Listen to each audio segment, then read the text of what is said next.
welcome back to my channel. Becky here with Quite Novel. Today I'm going to go over my NEWTS TBR. So NEWTS stands for the Nastily Exhausting Wizarding Test. It is taken by 7th year Hogwarts students. I did the owls back in, I think it's April, May when I did them.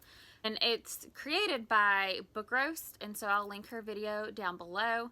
So she's done like a really amazing job with the wizarding careers and then all the, you know, different things you sit for and stuff. So I'm going for an Auror. So I need to get an O in Defense Against the Dark Arts, an E in Charms, E in Potions, A in Herbology, and A in Transfiguration. So it comes out to, I think it's 9 books. 1, 2, 3, 4, 5. 9 books. So last month, so in July, I read 13 books. I'm kind of stretching it here because I go back to work the same day NEWTS begin. And so I'll be kind of pushing it, but I think I can do 9 books. So let's just get started and going over the different things. Okay, so my books for my Defense Against the Dark Arts.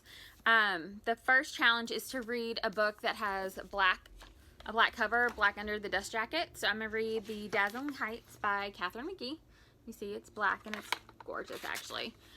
This is book 2 in the trilogy of the Thousandth Floor. So I read the Thousandth Floor back in June for the Saved by the Books group read. It's a podcast I help co-host with my friend Paige, so I'll leave that link down below. But this kind of picks up right, it's supposed to pick up right where the first book left off. Like there was a big thing that happened at the first book. I don't want to spoil it, but it kind of picks up, and we have 4 main characters that it follows. So we have Lita, who is still traumatized over everything that happened at the end, but she doesn't want anyone to actually find out what happened. So she's kind of manipulative, and she blackmails. So she's, I'm assuming, going to continue to do that in this story. And then there's Watt, who I really liked. He is a hacker, and he created this whole program and stuff where no one knew he was actually hacking. So he gets back into all the hacking stuff. And then we have Rylan, who is from the lower floor. Because in this series, it's futuristic. And the higher up you are, the closest to the 1000th floor you are, the wealthier you are. And then the lower down, the poorer you are. So that's how their society is kind of built. But Rylan is from one of the lower floors. And she kind of got pushed into the upper society in the first book. And she struggled with that at some points. But she ends up getting a scholarship to go to an upper floor school. So she has to deal with all that. All the possible issues that can come with that. And then we have Avery, who lives on the 1000th floor. And she had a big love interest in the first book. And it was kind of a controversial love interest. So she still loves that same guy, but she really doesn't know. She's still trying to figure out how to make that work, I guess. So I'm excited. So plus the cover's gorgeous and everything. So to get my the next book, for Defense Against the Dark Arts, the prompt is the first book you can think of that's on your TBR. Well, mine's Magic for Liars, which kind of perfect for a Harry Potter readathon because it has magic. This is a fantasy debut by Sarah Gailey. It is about a detective named Ivy Gamble who is tasked to solve a murder at this school for young mages that takes place in kind of a different California. And her sister actually teaches there. So it's a lot of it's mystery mixed with, you know, fantasy and all that. So I'm really interested in it, and I got the ARC for it. And it came out last month, so I really have to get to it. So I'm kind of excited. So a different kind of fantasy going, because I really like Discovery of Witches, which I read last year. And so I'm curious to see, it kind of gives me that same kind of vibe. So I'm kind of curious to see what happens with it. And then the last book I have to read in order to get an O in Defense Against the Dark Arts is a book that is written by an English author or takes place in England.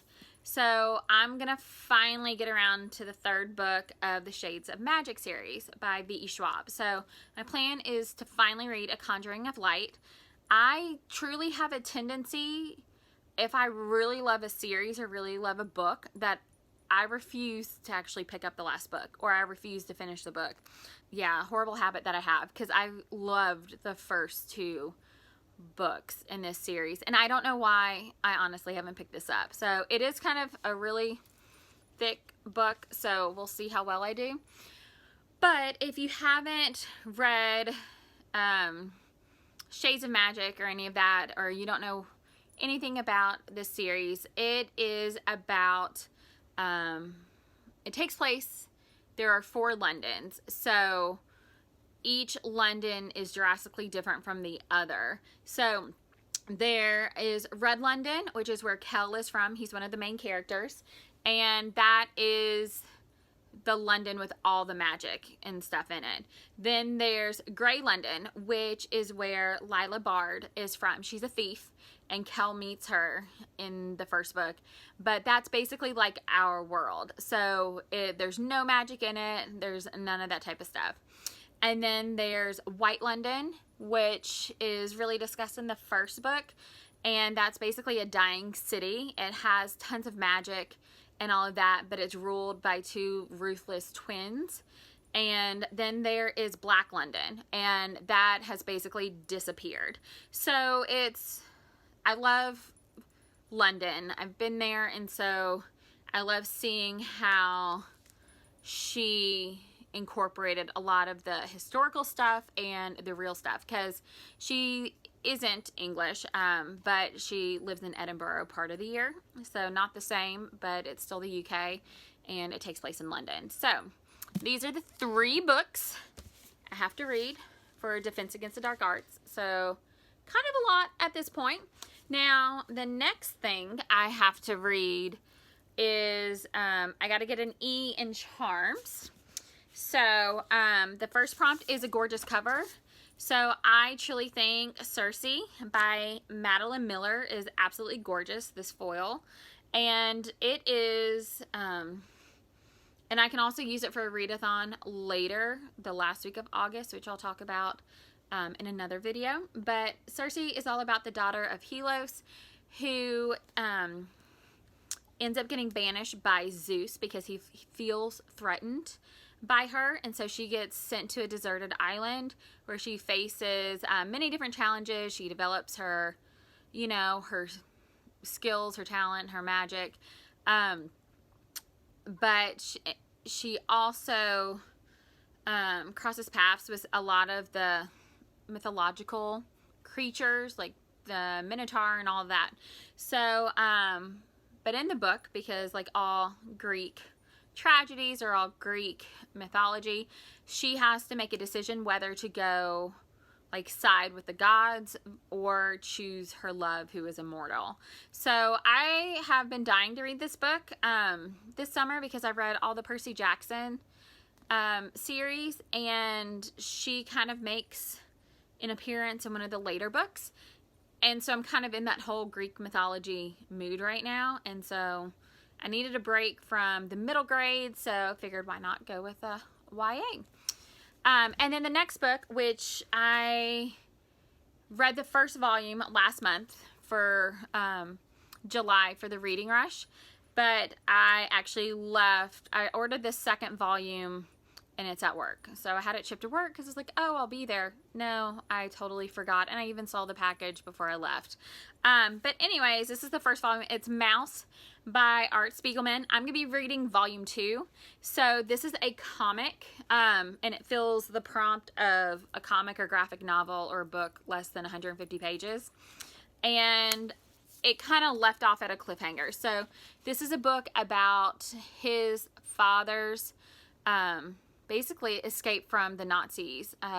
His dad and mom were Holocaust survivors, but it also incorporates his like current relationship with his dad, like when he's learning the story and some of the struggles that they deal with in their father-son relationship. So I recommend this book for anyone, honestly. It's a really, really interesting account when it comes to Holocaust survivors, because most of them you see are memoirs, or, you know, if you have, like, I've watched so many documentaries, but yeah, usually their memoirs are just stories based off of things that happen. So this one's just a cool, unique way to tell. Now, I also need to get an E in potions, and so I have to read 2 books for that, just like I had to for charms. So the first one I have to read is A Friend's Favorite. So I asked Paige, and all summer she's been talking about American Royals by Catherine McGee. So this is actually by the same author who wrote The 1000th Floor and The Dazzling Heights that I'm also reading for one of the Defense Against the Dark Arts prompts. So this is an arc. It comes out actually on my birthday, so I'm excited. But it is an alternate history. So it's what if George Washington was given a crown instead of the presidency. And so it kind of then comes to modern day with his great-great-great-grandchildren. And so Princess Beatrice is actually in line to be the first queen of America. And so it deals with her and her struggles and the pressures of possibly becoming the first queen, and then her 2 younger siblings who are twins. So I'm really excited. Paige honestly has tried to force me to, you know, pick this up instead of reading anything and everything. So I'm excited to pick it up because, one, it was a battle to get this book with BookCon. There's a whole story with that, which we talk about on the podcast. And the publisher was graciously sent me a copy because of kind of what happened. So I'm super thankful and I'm super excited. Plus, same birthday, so I'm sure it's going to be a 5-star. And then the next book is to read a book with the colors of your Hogwarts house. Well, I'm technically, I guess, a Gryffindor, but I've been a Gryffindor most of my life. So I figured I would pick up Scythe because it has the red and it kind of has a little bit of that goldy accent to it that, you know, Gryffindors are known for. But Scythe is the first in a trilogy by Neil Shusterman. I've never read anything by his. I know a lot of people like the book, but it's a dystopian book that where there's no hunger, no war, no misery, none of that. No one has to worry about that. But they have to have scythes because of death. So they have to be able to control who lives and who dies.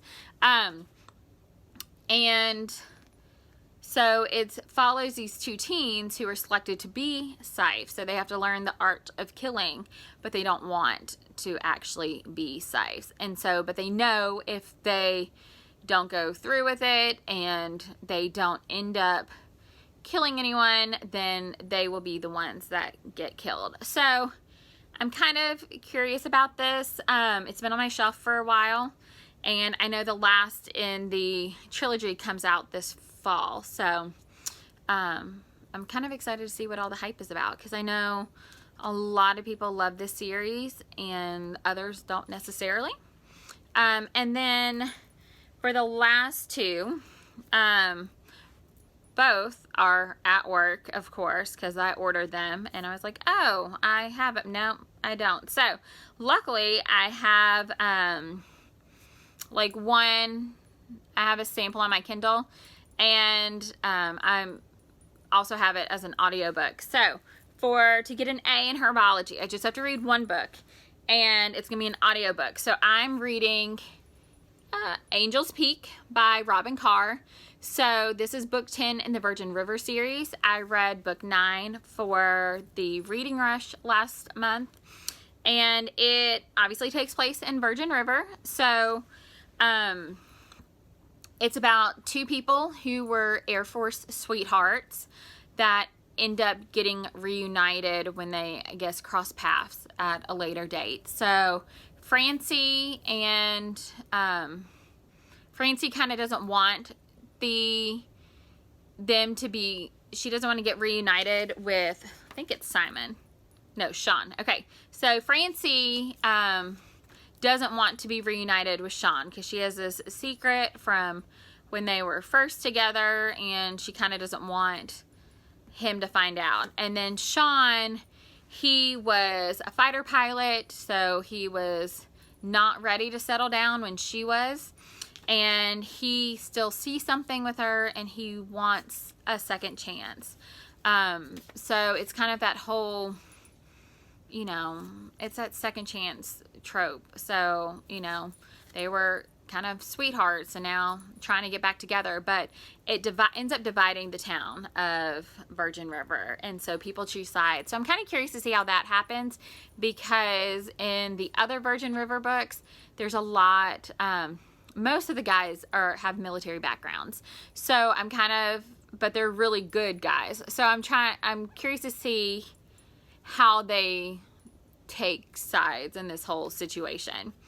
The very last Newts I need to sit for is Transfiguration, and I need to get an A in it. So I need to read a book with LGBTQ representation. So I'm going to read Red, White, and Royal Blue by Casey McHouston. Most people probably have already heard about it because it is a really hype book that was just released this summer. It's a debut, and it deals with the idea if the President of the United States' son and the Prime Minister of the UK son end up in a relationship together. So it starts off in the beginning of the book with kind of somewhat of a big incident between the two. They're enemies, and then because of their parents' political careers, they are forced to have a fake friendship, and then it supposedly develops from that. So I'm excited. It's a big one too, but I figured it gives me motivation to read. So I just have to read these 9 books to successfully sit for my Auror NEWTS, and hopefully I'll be able to get all of these done by the end of this month. Plus, I have another readathon, which I told you about the very last week. And a few of these may fit in that, but I'm trying to get these done before that. So thank you for joining me. Make sure you subscribe, comment down below, give a thumbs up, follow me on Instagram, and I'll see you back next time. Bye.